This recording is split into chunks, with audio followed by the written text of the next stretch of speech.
Welcome back to Jaago Lahore. جناب اب کچھ آئی ٹی انڈسٹری کے حوالے سے بات کرتے ہیں کہ ایک کہہ لیں کہ وقت ایسا بھی آیا تھا جب ہماری آئی ٹی انڈسٹری کو بوم ملا تھا. وہ تھا کرونا کے دنوں میں. جب کرونا آیا اس میں ہمیں پتہ چلا کہ جناب ہم فری لانسنگ کر سکتے ہیں, ہم گھر پہ بیٹھ کے کام کر سکتے ہیں, ہم گھر پہ بیٹھ کے اپنے تمام تو جتنے بھی معاملات ہیں ان کو طے پا سکتے ہیں. وہ بھی صرف اور صرف کس وجہ سے تھا کہ آئی ٹی کی وجہ سے, اور اس کی وجہ سے ہماری فری لانسنگ بہت زیادہ بڑی.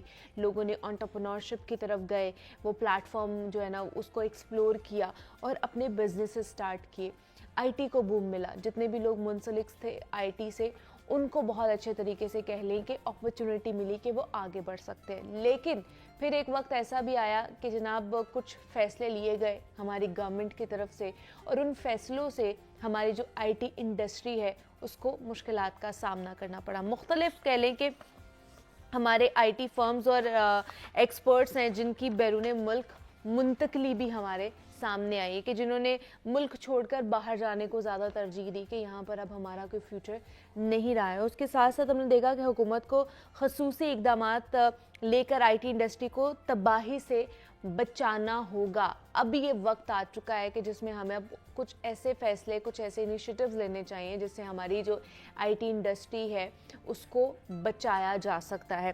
اور ایک اور مسئلہ ہے کہ آئی ٹی کی جو صنعت سے وابستہ افراد ہیں ان کو دبئی جانے میں بھی ایون دو کہ صرف دبئی نہیں اور کسی ملک میں بھی جانے سے مسائل پیش آ رہے ہیں کہ ان کے ویزاز نہیں لگ رہے ہیں. وہ کس وجہ سے نہیں لگ رہے ہیں اس پر ابھی ہم نے بات کرنی ہے, اور اوور آل ہم آئی ٹی انڈسٹری کے حوالے سے بات کریں گے کہ کیوں پرابلمز آ رہی ہیں, کیوں لوگ جو ہے نا اپنا ملک چھوڑ کر باہر جانے کو ترجیح دے رہے ہیں, یہاں پہ ایسی کیا مشکلات ہیں, اس پہ بات کرتے ہیں. اس پہ بات کرنے کے لیے کاشف صاحب ہمارے ساتھ موجود ہیں جو کہ آئی ٹی ایکسپرٹ ہیں, اور اس کے ساتھ ساتھ ہمارے ساتھ کنول چیمہ نے بھی ہمیں اسکائپ کے تھرو جوائن کیا ہے, اور آئی ٹی ایکسپرٹ ہیں وہ بھی, ان سے بات کریں گے. اور کاشف صاحب سب سے پہلے آپ ہی کو ویلکم کہتے ہیں جاگو لاہور میں. کیسے ہیں آپ؟ ٹھیک ہے, شکریہ, تھینک یو. کاشف صاحب سب سے پہلے تو آپ بتائیے جو معاملات ہیں, آئی ٹی انڈسٹری ہماری بوم کی, اس کے بعد بہت زیادہ ہم نے دیکھا کہ وہ نیچے بھی آیا اس کا گراف. اب مسئلے یہ آ رہے ہیں کہ جی لوگ جو آئی ٹی سے وابستہ باہر جانا چاہ رہے ہیں ان کو جو ویزا نہیں مل رہا, کیا وجہ ہے اس کی؟ دیکھیں جی, ایکچولی جب کرونا آیا ہے اس نے ایک میسج دیا, اس میسج کو ہم نے ایکسیپٹ کیا. سب لوگوں کو سمجھ آئی کہ یہ ایک ذریعہ ہے جہاں سے ہم لوگ آن لائن کام کر سکتے ہیں. ان دنوں میں آپ نے دیکھا ہوگا کہ آئی ٹی کو بہت بوم ملا, ہر چیز شٹر ڈاؤن تھی, سب کچھ بند تھا, لیکن ہم نے ای کامرس کو بہت پروموٹ کیا اور آٹومیٹکلی اس کو لوگوں نے ایکسیپٹ کیا اور اس کو وارملی ویلکم کیا.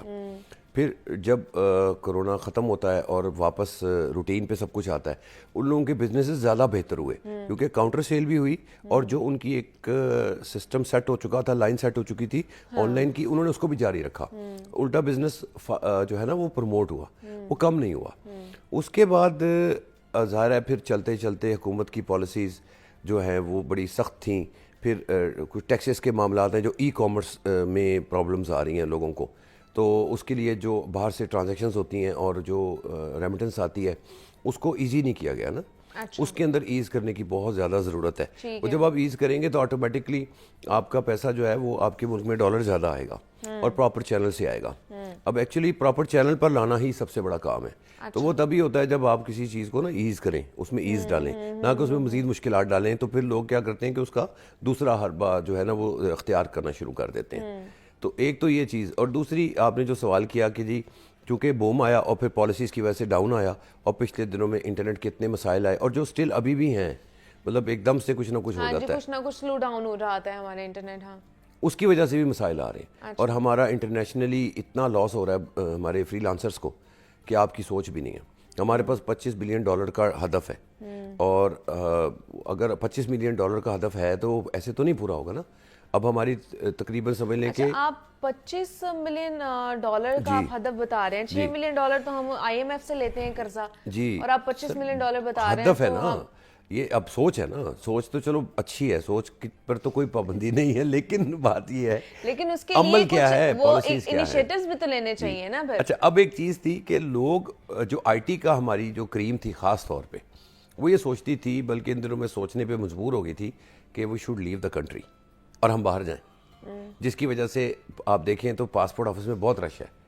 اب دیکھا جائے تو وہ راستہ اور وہ بیریئر آ گیا، وہ بھی ختم ہو گیا، کیونکہ ابھی ہمارے اتنے بین لگ رہے ہیں جگہ جگہ.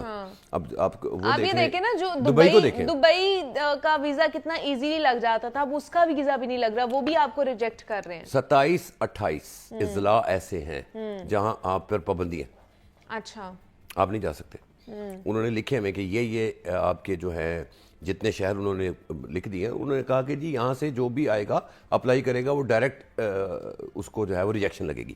چلے لاہور جو ہے وہ گرین زون میں ہے، اس میں مسئلہ نہیں ہے، لیکن آپ پھر بھی اپلائی کریں تو آپ رسک پہ ہیں. وجہ کیا ہے؟ وجہ یہ ہے کہ ہمارے لوگ یہاں سے چاہے وہ لیبر جائیں یا کچھ بھی ہو، خاص طور پہ ایک ایسا طبقہ ہے جس نے ہمارے ملک پاکستان کے جو ہے اس کو بدنام کیا ہے، اور وہاں جا کر ہم کیا کرتے ہیں؟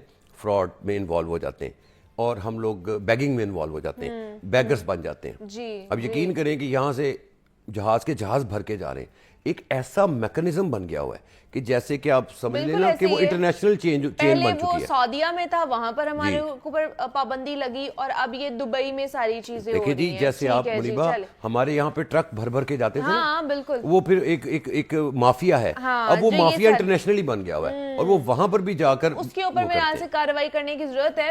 بالکل ایسی منسٹریز دی جاتی ہیں یا منسٹریز صحیح طرح نہیں دی جاتی ہیں کہ جن کو قلم دان دیا جاتا ہے وہ اس کے اہل ہوتے بھی ہیں نہیں.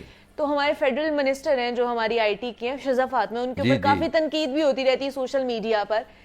تو اس چیز کو آپ کس طرح لے کر چلیں؟ دیکھیں ویژن بھی تو کوئی چیز ہے، آپ کو لگتی ہے؟ دیکھیں ویژن بھی تو چیز ہے نا. اب ویژن بھی تو کوئی چیز ہے نا آپ کا. اب اگر فرض کریں آپ ایکسپرٹیز آپ کے پاس ہے، پھر آپ کا آتا ہے اگلا سٹیپ ویژن کا. آپ کا ویژن کیا ہے؟ آپ کس ڈائریکشن میں سوچ رہے ہیں، آپ کس ڈائریکشن میں جا رہے ہیں. پھر اس کے ساتھ چیز ایڈ آن ہوتی ہے کہ اب آپ کا جو لائن آف ایکشن ہے وہ کتنا اسٹرانگ ہے، وہ کتنا فاسٹ ہے.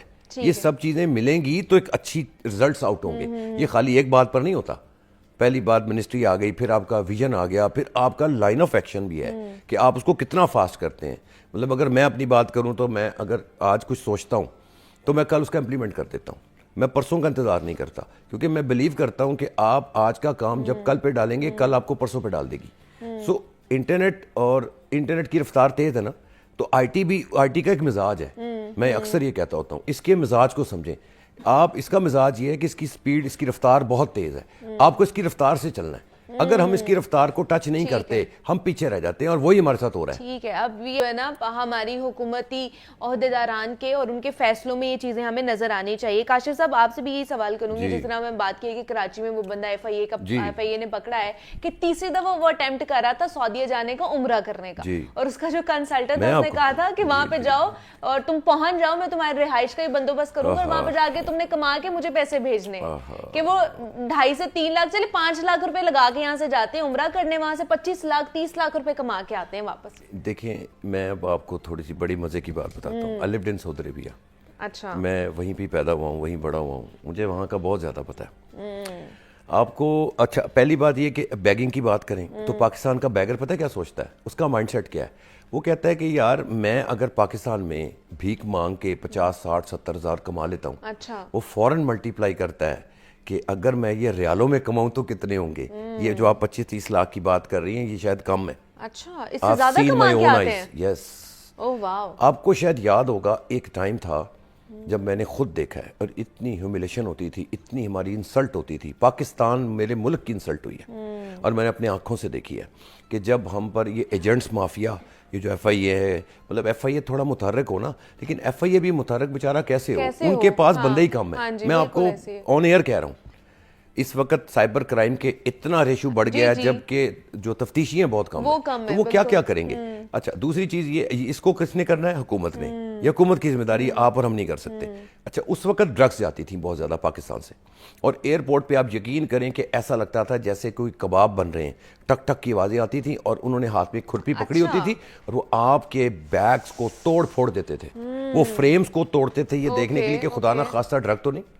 اور آپ کو شاید یاد ہوگا کہ ایک ایجنٹ تھا جس نے پاکستان سے ایک فیملی بھیجی تھی ٹھیک ہے, اور ان پہ اس نے ہی وہ ڈرگس ڈالے تھے. پھر وہ باہر گئے, پھر اس کے بعد بڑا لمبا سلسلہ ہے, لیکن پھر انہوں نے باعث طور پہ ان کو واپس بھیجا کہ نہیں یہ لوگ ٹھیک تھے. مطلب ایک وہ ہم پہ اسٹیمپ لگی, پھر وہ اتری, پھر ہم بیگنگ کی طرف آ گئے. لاکھوں روپے اس وقت وہ لوگ وہاں کما رہے ہیں. فیصلے لینے کی ضرورت ہے, فرنٹ فٹ پر آ کے کھیلنے کی ضرورت ہے کہ جناب ہم نے اگر اپنی انڈسٹریز کو بچانا ہے. اچھا ایک اور چیز آپ کو بتاؤں, جو ہے نا ایکشن, جو ہے نا لائن آف ایکشن ہمارا بہتر ہونا چاہیے. وقت ختم ہو چکا ہے. بہت شکریہ کاشف صاحب آپ کا کہ آپ بھی یہاں پر آئے اور